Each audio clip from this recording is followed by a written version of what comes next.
Research and technical concept में आपका स्वागत है। तो चलिए आज हम reference of plane, theory of relativity, time dilation, time travel के बारे में जानकारी लेते हैं। मित्रों, विज्ञान एक ऐसी चीज़ है जिसने हमारी पहचान को बेहतर बनाया है। वैज्ञानिकों ने बहुत ही मेहनत करके खोजा है। इन्होंने अपने खोज से विज्ञान की परिभाषा ही बदल दी। इन खोजों की वजह से हमारी ज़िंदगी काफ़ी उन्नत बन गई है। इन्होंने कई ऐसी खोज की है, उनकी तारीफ करना काफ़ी सराहनीय है। इनमें से एक महान वैज्ञानिक अल्बर्ट आइंस्टाइन, सचमुच इन्होंने बहुत ही बढ़िया विज्ञापन किया है। इनमें से आज हम सापेक्षता के सिद्धांत के बारे में जानकारी देखते हैं, यानी कि थ्योरी ऑफ रिलेटिविटी। इसकी सहायता से हम बहुत ही अहम अंतरिक्ष के बारे में जानकारी प्राप्त करते हैं।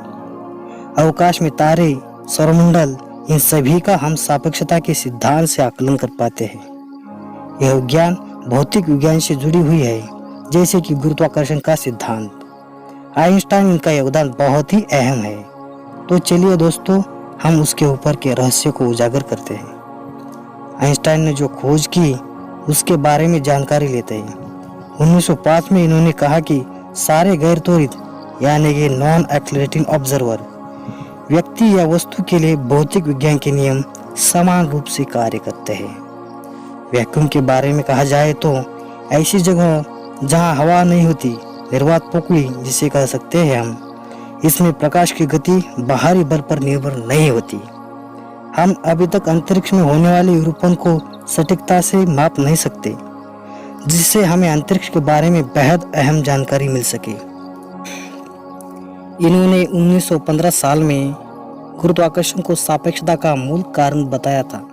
ब्रह्मांड में जो भारी भक्कम पिंडों की गुरुत्वाकर्षण शक्ति रहती है, वह अंतरिक्ष की समय का विरूपण करवा सकती है।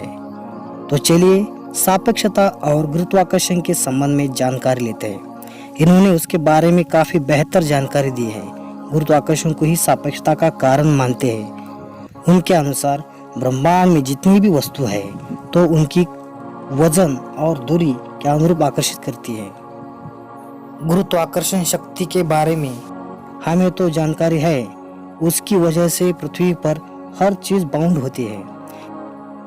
इन्होंने अंतरिक्ष और समय एक दूसरे के पूरक माना है, जिसकी वजह से हम अंतरिक्ष के बारे में समझ पाते हैं। तो चलिए आज हम अब फ्रेम ऑफ ड्रैगिंग के बारे में देखते हैं। ये फ्रेम ऑफ ड्रैगिंग क्या है?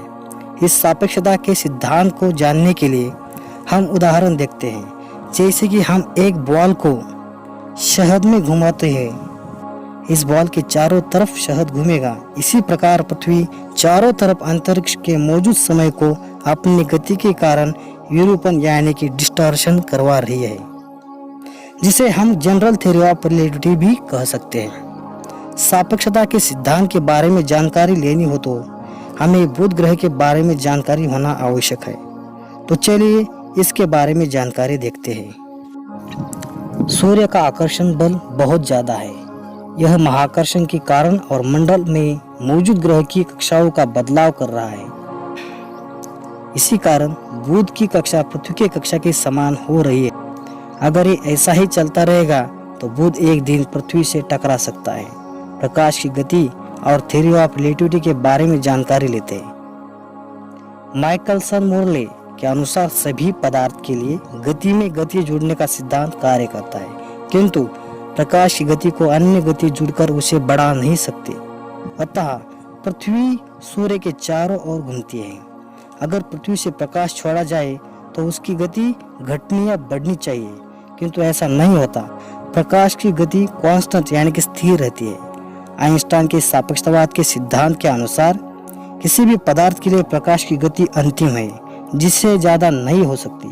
जब किसी पदार्थ की गति बढ़ती है, गति की दिशा में वस्तु की लंबाई और वस्तु के लिए काल की गति घटने लगती है। प्रकाश की गति पर समय बिल्कुल शून्य हो जाता है और संहति यानी कि मास अनंत हो जाता है। प्रकाश की गति की बात की जाए तो इनर्शियल फ्रेम ऑफ रेफरेंस के संदर्भ में है। इनर्शियल फ्रेम ऑफ रेफरेंस क्या है? चलिए इसके बारे में जानकारी लेते हैं। रिलेटिविटी के सिद्धांत के अनुसार कुछ भी एब्सोल्यूट नहीं है, सब सापेक्ष है। जैसे कि एक ट्रेन एक स्टेशन से जाती है इसका मतलब ट्रेन मोशन में है। ये कैसे पता चला?